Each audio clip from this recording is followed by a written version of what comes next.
And can everybody at home, you guys can hear me okay? Okay, good, good, good. Okay, welcome everybody. Welcome everybody from home. Welcome those of you who are here. We're going to be talking a little bit about podcasting today. And for some reason, this is not showing correctly. It's here. Okay. Let's figure out why that works. Okay. All righty. Good. Now everybody can see. Perfect. All right. So we're going to talk about podcasting today. Just out of curiosity, did anybody come to any of the previous workshops about podcasting? I know you were there. You guys weren't. Okay. And anybody at home? Okay. So I'm going to go over some of the basics of podcasting, why we podcast as entrepreneurs, and how we use podcasting for promoting our business and for amplifying our message as entrepreneurs. So I'm going to cover some of the basics then here. Again, my name is Tanya Hertz. I am the director of the Rec Innovation Lab. I am also the director of entrepreneurship here at San Diego Miramar College, and I've been teaching entrepreneurship forever, since the beginning of time. It feels like I teach entrepreneurship here over at SDSU. I've helped a lot of people start companies. I've helped a lot of people start podcasts, very successful companies, very successful podcasts. I was named in 2022 Woman of the Year by San Diego American Association of Women in Community Colleges, and just makes me really happy. So I'm going to ask everybody here, why should people who are starting a company also start a podcast? What do you think? Anyone from home want to take that? Why do you think we do it? Why should we have a podcast if we're a founder? Because my guess is those of you who are entrepreneurs, have your own businesses, you're not selling podcasts, right? That's not the point. It's to sell podcasts, right? So what are you selling? Yeah. Yourself. Yeah. Advertising your. Yeah, you're selling yourself. You're advertising your company. You're selling your brand. You're getting people to know who you are and what you do. So a podcast is an excellent way for people to build trust in you, right? To believe that you know what you or say what you say you know, you actually know, right? So it helps you become really a leader in whatever field your customers are in, whatever field your company is in, right? So it also, one of the beautiful things that podcast does is it helps you to create Google-friendly content for your online marketing channels. And I'll tell you what I mean about that here when we talk about how you create podcasts. But when you're podcasting as an entrepreneur, really think about your podcast as a way to connect with your audience, to connect with your clients, and really a good way to build that network. So when I don't know where to put these people's heads. Let's see here. Maybe just get rid of that there. So so when you're creating a podcast, as an entrepreneur, as a business owner, you should not be thinking about your podcast as a marketing video, even though that's kind of what it is. So we were all watching the videos before this. They were the videos of our students and the companies that they had started. Those are sales videos, right? Those can be like little commercials about their company. Your podcast cannot be that. It should never be a sales pitch. It should never be an elevator pitch. It's not a commercial about your business. It should inform, it should educate, it should entertain your customers. You should know who your customers are inside and out, and you should provide them with something that they might want to watch, that they might have fun watching and listening. And I say watching because remember we said that in the podcast, we are creating content for Google. You want to use videos, right? You want to use videos because videos are the absolute best way to dominate your search engine optimization, to dominate Google with you. Every single word that you speak out of your mouth in a podcast becomes a searchable keyword that when somebody puts that word in and your name, they find you. I mean, even if they don't put your name in there, right? They find you. So when you're thinking about the things to talk about in your podcast, think about your audience. Always start with your audience. You want to be authentically you. You want to create something that they would watch for no other reason except to entertain them, right? Something to listen to on the way home. It will really help you build your business, connect with your customer. It will help them to get to know you on a personal level, because as an entrepreneur, especially a new entrepreneur, when you're starting a new business, people need to know you. They need to like you. They need to trust you, or they will not give you money, right? They will not do business with you. So the more that the more that you can get them to know you, to like you, to be friendly with you, the better. And that's what podcast does. So when you're creating a podcast, you need to think of it as a story time. And your podcast needs to tell a story. So you need to create a compelling narrative for your target audience. So your target audience, but what do we mean by that? We mean your early adopters, right? Your early adopters, those first people who are going to be buying your product or service. That's who you're making your podcast for. That's who you're connecting with. And think about what kind of a story might they like, what kind of thing might they be interested in hearing. And I know some of this, for those of you who've learned a lot about podcasts or have studied before or watched some of the previous videos, you might already know all of this. It bears repeating. It's important to really think about what kind of a story can I make that will connect with my audience, that will get them tuning in and listening every time, right? So you need to know your customers, and remember, whenever you're starting a business, you want to start with a focus strategy, meaning you want to have a target group of people that you're connecting with, that you're selling to, that's small, that's narrowly defined, that you really understand them, and you make a podcast to talk to them, right? To talk to them. So how do you? Let me just ask the people who are here, those of you who have a company, anybody here, how do you connect with, or how do you talk to your customers right now? Like what kinds of ways do you connect with them? Social media, yeah, I'd say, yeah.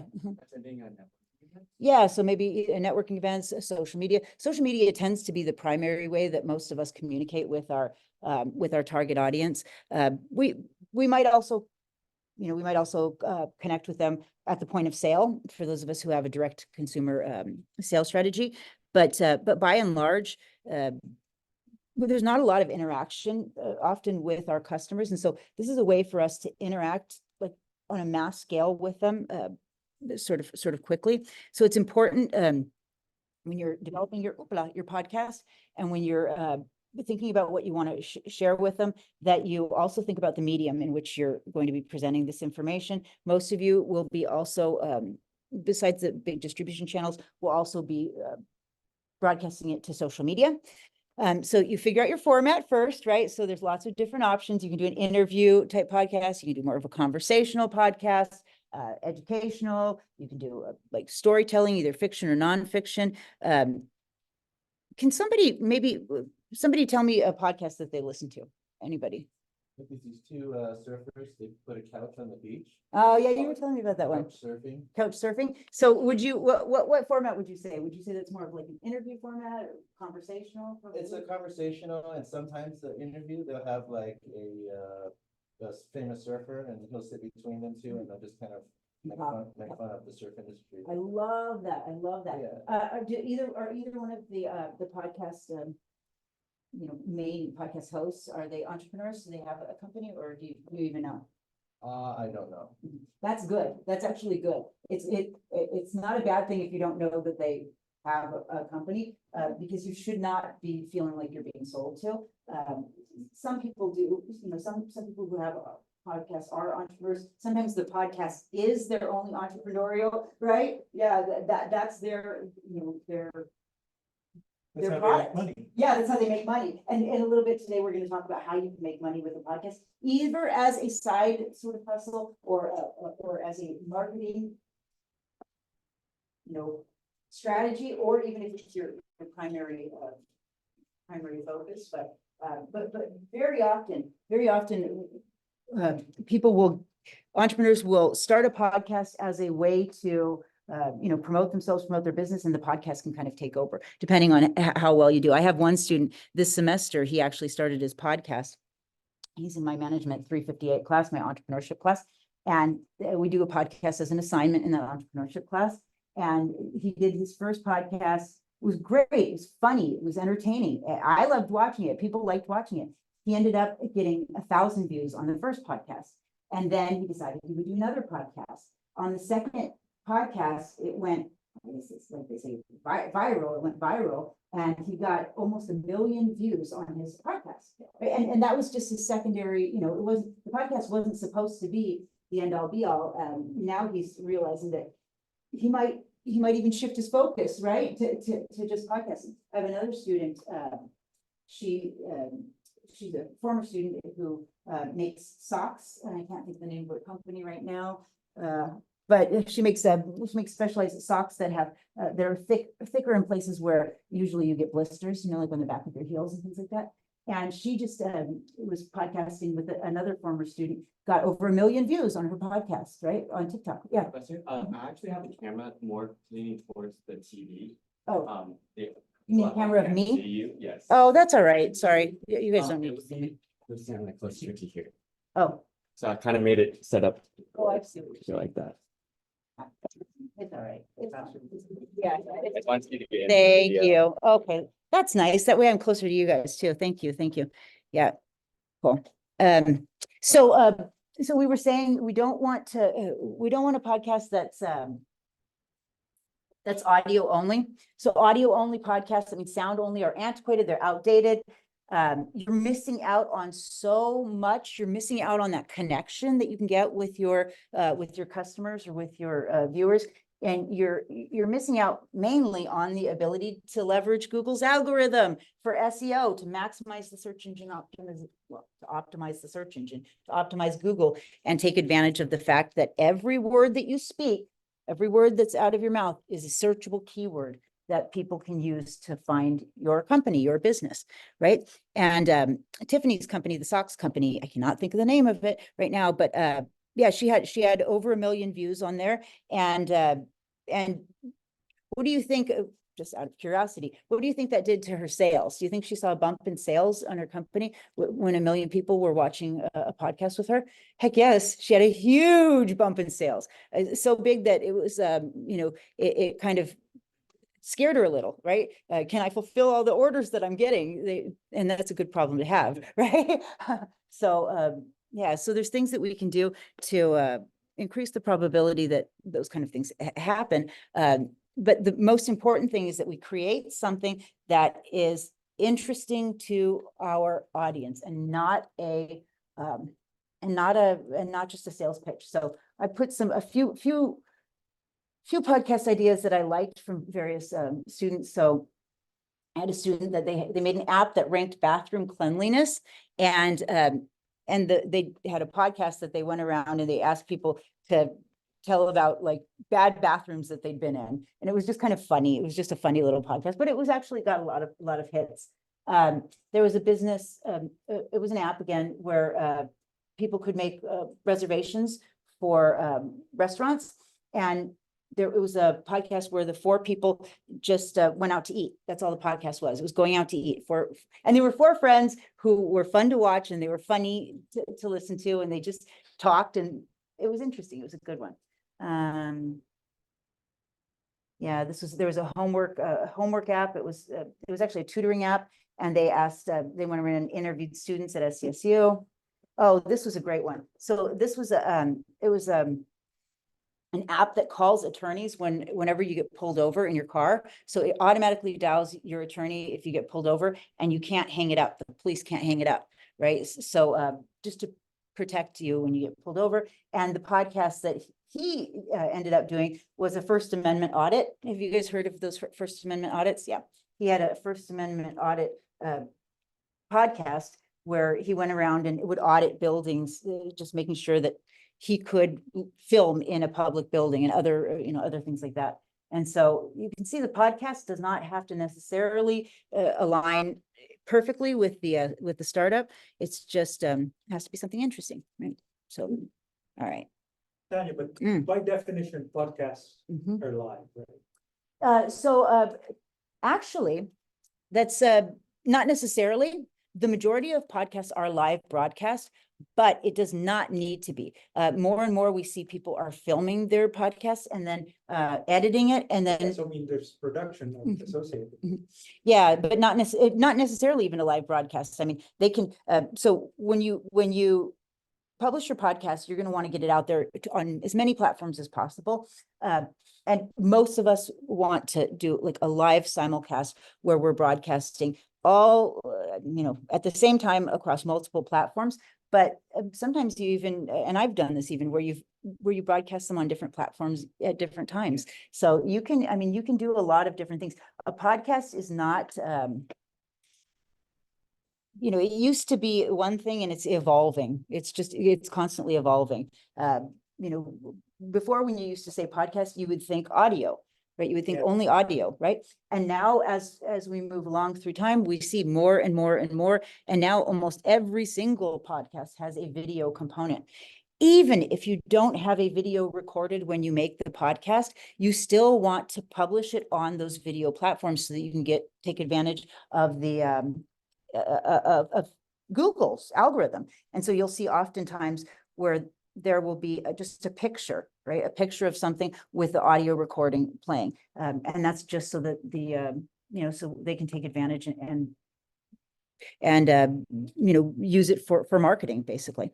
So there's pros and cons, and we went over this in our last workshop about the different styles, and we're not going to go into that much detail about the different styles of podcasts now, because I want to focus more on some specifics and some logistics about actually recording your podcast, publishing your podcast, how do you make money off your podcast, etc.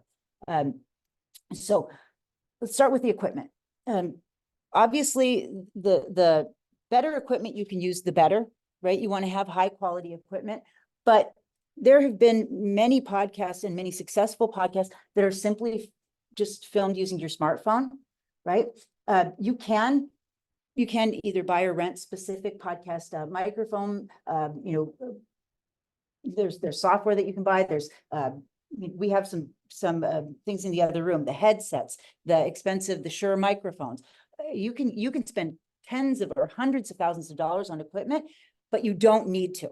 You can do well enough with a smartphone and a quiet room, and that's it. I mean, you could do a podcast with just that. That said, I do recommend, if you have access to some things like a good microphone, some good headsets, a room where the sound does not bounce against the walls and things like this, take advantage of it. We have on campus here, we have a studio over in the M building. This is what it looks like. These are up on the wall now. And we have the software that you can use for recording. We have, expensive microphones, headsets. We have the sound mixing board, all of this that you can use. And if you're interested in using it, we just give you a little bit of training on it, and you can start recording in the studio, now. So this is available. Well, I guess it won't be until the end of the month. This is available starting at the end of the month to any Miramar student to use, and you can just check it out and use the room, and it's pretty darn good. Yeah. So if you can use it, why not? But you don't have to. And you can get fun if you do want to podcast regularly. Let's say you want to do a podcast where you're doing interviews of interesting people. You can create a really fun backdrop. You can really make it a lot of fun, and people will tune in just to kind of see sometimes the location, if that's part of it. So there's 4 primary distribution platforms that all podcasts are broadcast on right now. There's Google Play, Spotify, and then Amazon Music. These are the primary platforms. You can go to each platform and put your podcast recording or either recording or live RSS feed on each platform. However, Nowadays, it's a lot easier to go through an intermediary platform. So there are some great intermediary platforms that help you get your podcast on all of those big, search engines like Spotify and Apple and whatnot. My favorite, I love Buzzsprout and I love Podbean. They both have free versions. It doesn't cost you anything. And they will host your podcast.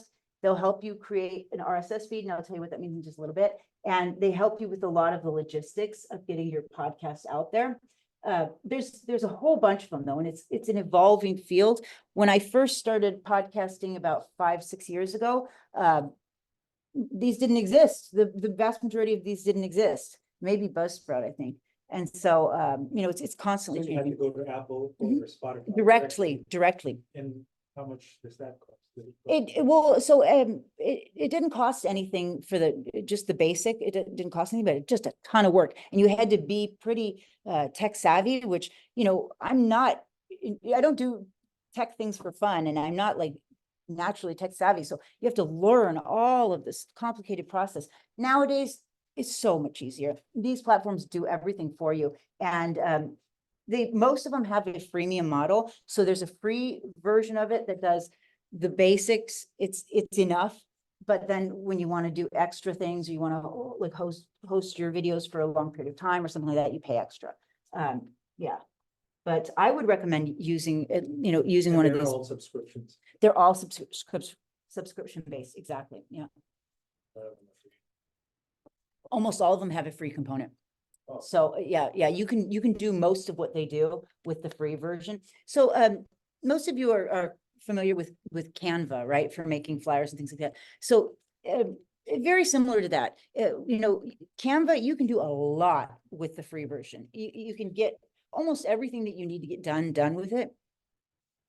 But oh, it's so nice and easy when you have that paid version, it just saves so much time. The same is true with these.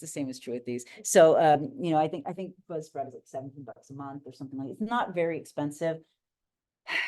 So in a way, like they'll have templates. Yes, they have templates. Well, and beyond the templates, they have, they do the distribution for you. Yeah, Which is a big part of it, because back in the day when you had to do each thing individually, it takes hours and hours. This just makes it easier, yeah. They get it out there for you. I mean, you're not going to get a lot of, a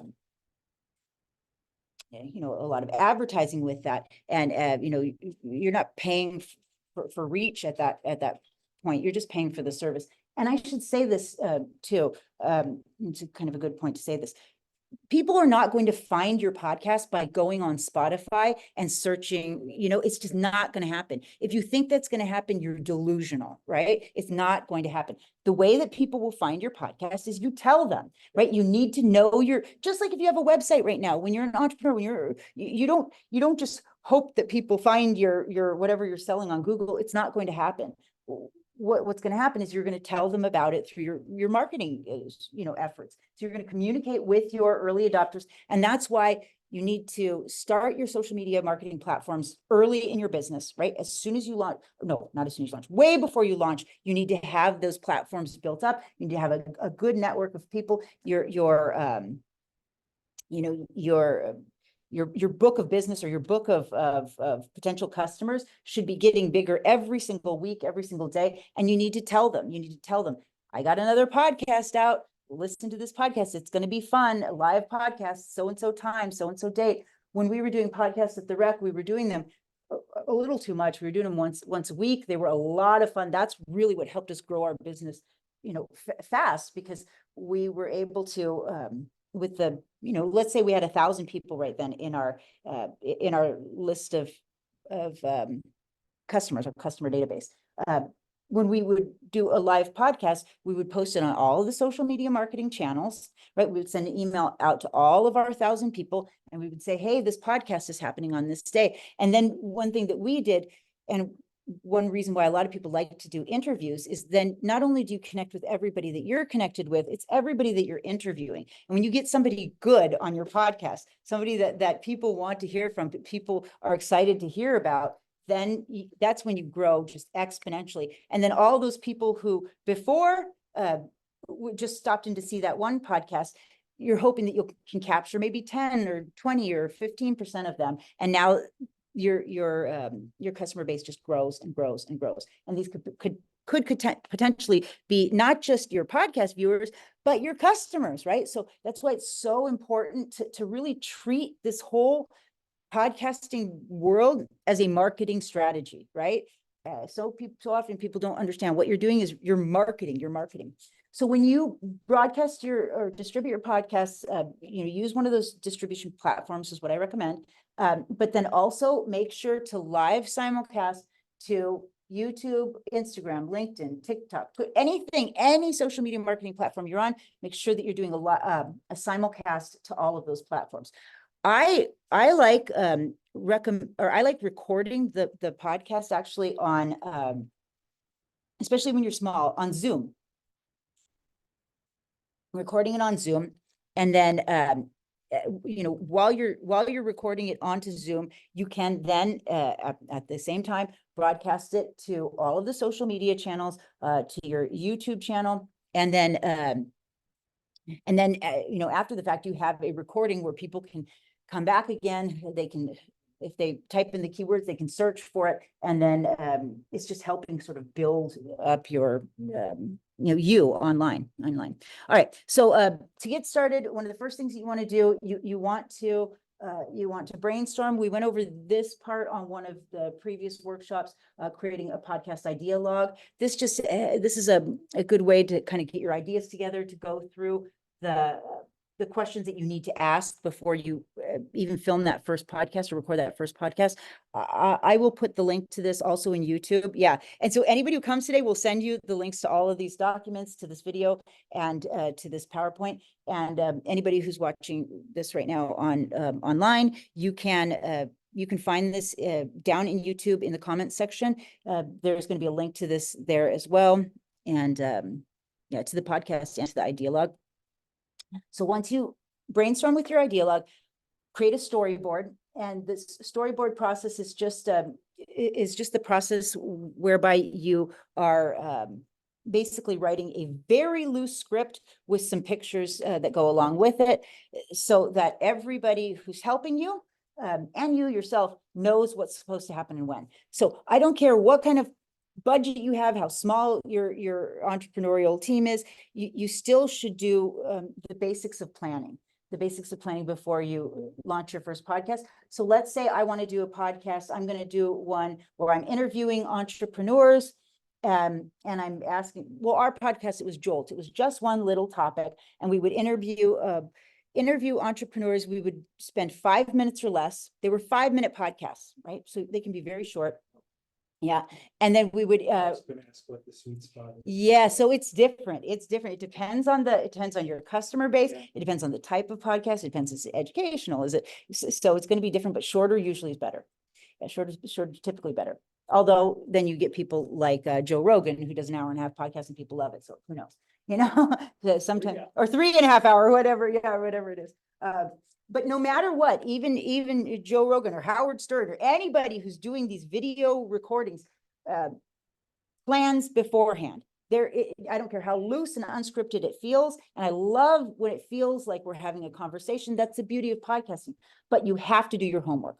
You have to figure out, background on the person you're interviewing, some questions that you're going to ask them, open-ended questions. Think about, how am I going to put this person at ease? How am I going to make them smile? How am I going to make them feel like they want to be there and feel like there isn't a camera on them? Because people just get dumb when you put a camera on them. It's like they forget how to talk, they forget how to walk. And so you as the host have to break all of that down and get everybody,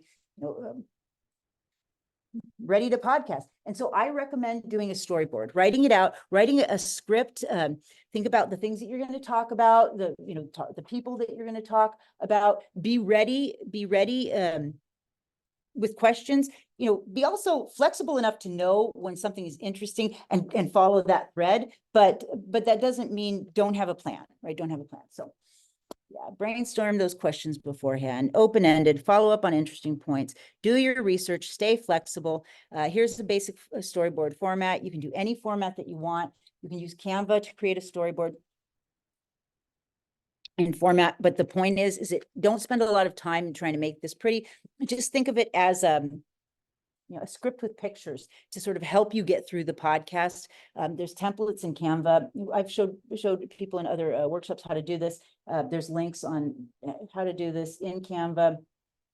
And those are the steps to creating your storyboard. So once you have your storyboard, once that's done, then you want to film. Oh, one thing that I didn't say this though, before we move on from Canva and storyboards, you should also, every time you make a podcast, the podcast should have a title page, a video thumbnail, right? A video thumbnail. So even if the people who are going to be watching the podcast are probably your customers, probably people that you've reached out to, you still want the thumbnail to be visually appealing on YouTube and on other sites. And so whenever you see, hey, come on in, whenever you see a video on YouTube, for example, you see that one sort of picture that is representative of all the pictures, that's the thumbnail. And so when you're creating your podcast, when you're filming your podcast, you should create a thumbnail that it aligns with your brand of your startup, and that takes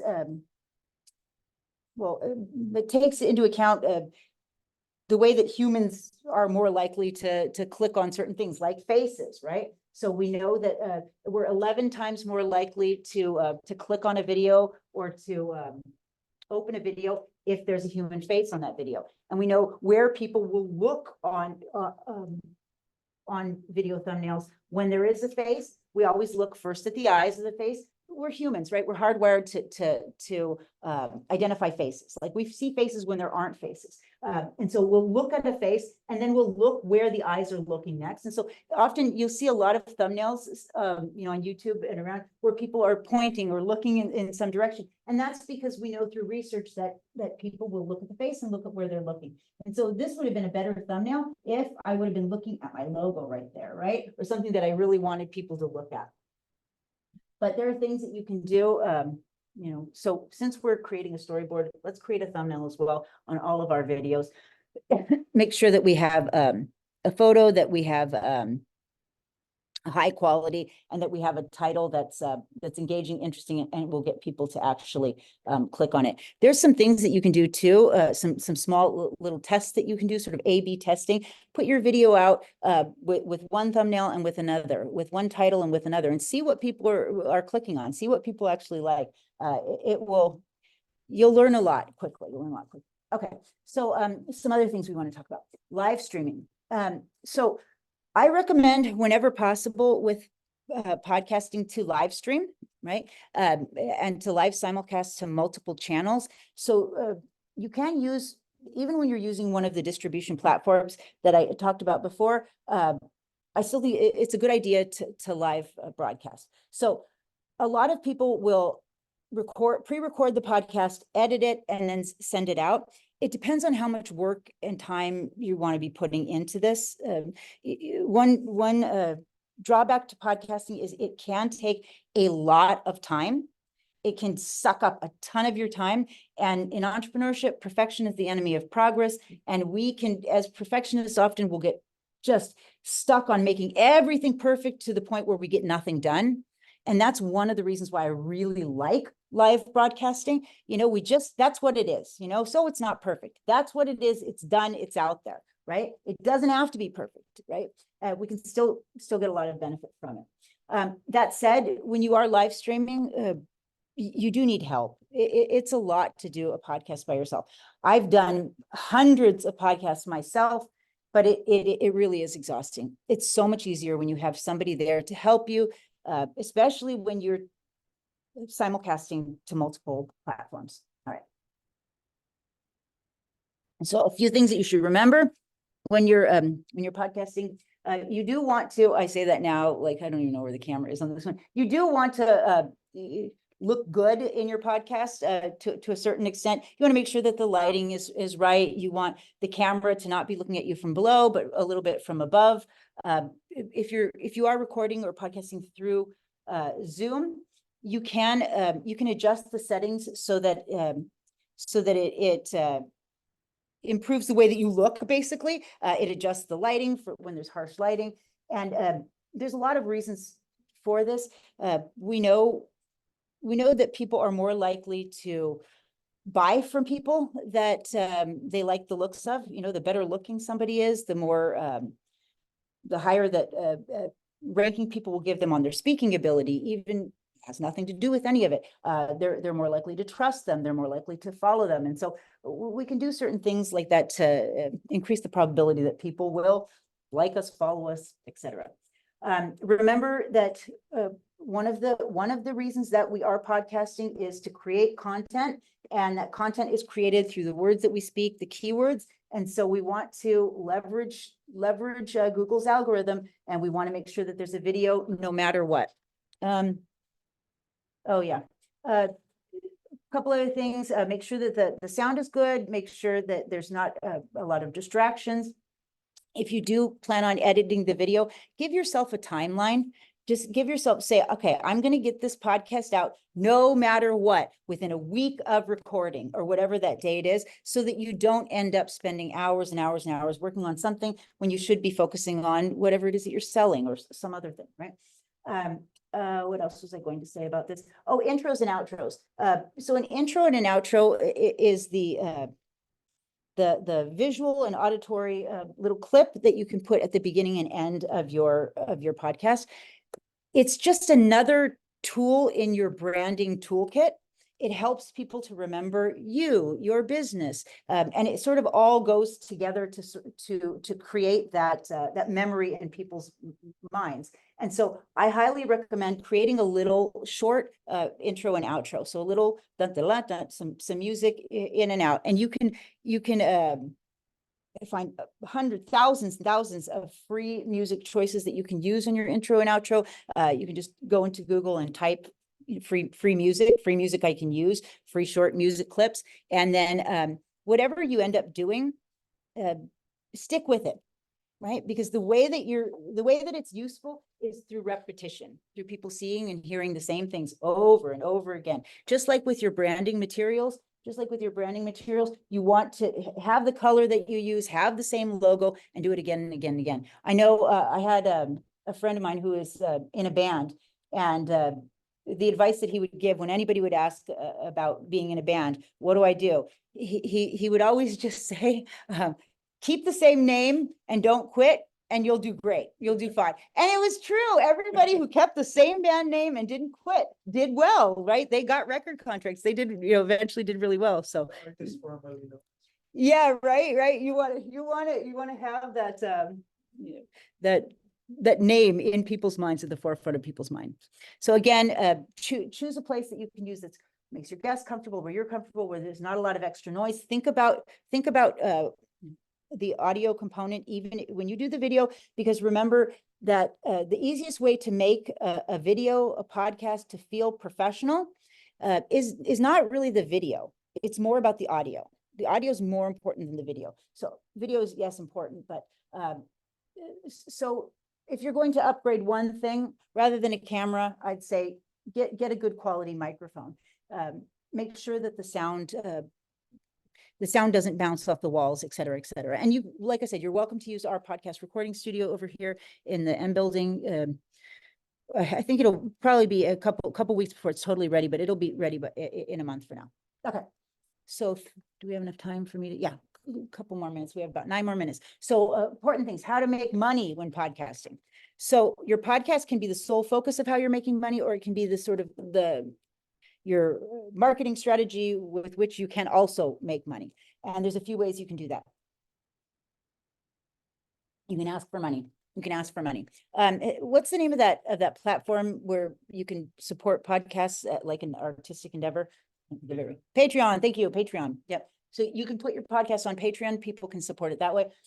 Just like I was saying, people are not going to go on Spotify, look you up and find you that way. Same thing on Patreon. They're not going to go on there, look you up and say, oh, I want to give money to this podcast. You're going to get money when you ask for money, right? You're going to sell when you ask people to buy from you. And so, but it can work. But typically not when the podcast is a marketing channel, right?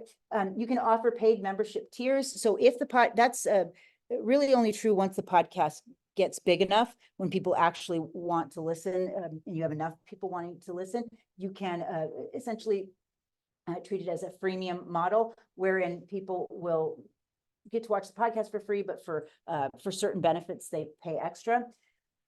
You can get sponsorship and you can sell ads. There's a couple different ways you can do that.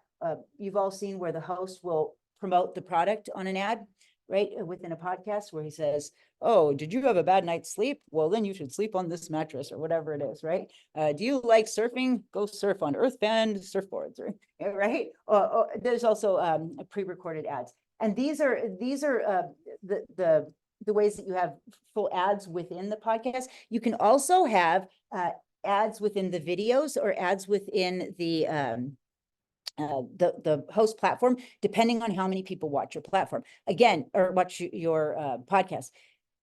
You have to get to that critical level, that critical number of viewers before you can ever make money on ads, before before a lot of different things, before you can sell to your customers. And so yeah, that's sort of one of those catch-22 situations. It has to get to a certain size first. They do have advertising networks, and when you use one of those distribution networks, like the ones I showed you before, they put you in contact with advertising networks. I also put the biggest one, it's called Midroll, in here, and this is a podcast advertising network to which you sign up and you say, this is my podcast, these are my early adopters, these are my viewers, these are these are the age, the area, et cetera, and then they'll tailor that to advertisers. And then when advertisers want to reach people that are your early adopters that are watching your podcast, they'll pay to basically be on your podcast, right? You can sell merchandise. I'm sure all of you have seen, like, I don't know, I was watching or listening to that Joe Rogan podcast, and he was talking about selling t-shirts, right? You can sell t-shirts, you can sell things. And then also one thing that's one way that you can make money that people don't often think of is if your podcast gets big enough, if enough people are listening to it, it will lead to other ways of making money, like conferences, consulting, coaching services, depending on how big you are, what you're talking about, the type of your podcast, right? All right. So you should also syndicate to YouTube. YouTube has the YouTube Partner Program. I don't know if any of you podcast before and remember the good old days, the glory days of podcasting, when you could just make a ton of money on YouTube, just ridiculous amount of money. Nowadays, it's not as easy. It's tough, but that's not to say you should not take advantage of it. The YouTube Partner Program, it's essentially selling ad space on YouTube, selling your customers watching your videos, having dedicated eyeballs on the computer for a certain amount of time, and YouTube gives you money. And you can still make a decent amount of money on YouTube, but you have to get to that critical threshold. So you cannot join the YouTube Partner Program until you have 1,000 watch hours of videos. So 1,000 hours of people watching your video. And you also need to have, I don't remember exactly, because the rec, we qualified for it. I think it's like 300 or it's not very many. It's like 300 or 500 people just subscribing to your channel. It's not a lot, but then it's those watch hours. And then once you get that, then you start making money on YouTube. You make money on YouTube through advertising revenue, channel membership. And again, you can sell merchandise through the YouTube program. And then there's a premium revenue. I have never made enough to get to this or had enough viewers to get to this, but I've had students who have, yeah. So it basically, when a YouTube premium subscriber watches your content, you get a portion of the money that they pay to YouTube for the YouTube premium membership service. I've never gotten any of that money, but apparently it's out there. Right. Okay. So a couple other things. I know we're almost out of time. I told you before about doing live broadcasts. I highly recommend doing live broadcasts, putting it on multiple platforms, put it on all your social media, plus all of the big platforms. You probably want to use one of the intermediaries like Buzzsprout, Podbean, or something like this. You can even do it through YouTube. But if you want to do it yourself, you do that by creating an RSS feed link. So to do, to do that, if you want to put it on different platforms, you would choose the platform, you'd find your RSS feed link. You can just do that through YouTube. It's free, right? Choose the directories that you want to put it on and then add the link to your directories. It's pretty straightforward, but again, I recommend using one of the services that sort of walk you through it and help you with it, like Buzzsprout, Podbean, or others. All right. So I put a couple links in here. You guys will have links to this about things that you can do to look good on YouTube, how to take advantage of Google's algorithm for videos, and then just some other videos that we've done through our podcasts, like this one with Max Miro, which he talks about the live streaming and podcasting. And this is a great video for those of you who are live streaming and you don't have anyone to help you with, because he does it all himself, right? He does 100% of it himself, and he's got a huge channel. This one, you remember Vivek, yeah, he gave us a little workshop on the importance of storyboarding, how that can save money. And this is a crash course introduction to podcasting, if you guys want to watch that. So, all right, that was that there. I'm going to stop that video there, stop the share there, and see if anybody had any questions for me here or at home. All right. Thank you guys all for coming. I appreciate it. Have a wonderful day. No questions in the chat. Oh, if you are from home, I would love it if you could go through and complete the survey. You can't see it here. Complete the survey, and everybody here will send you those links, and we'll send you the survey. That's it. End that recording there. Oh, this will become a YouTube video tomorrow, end of day. So that's that.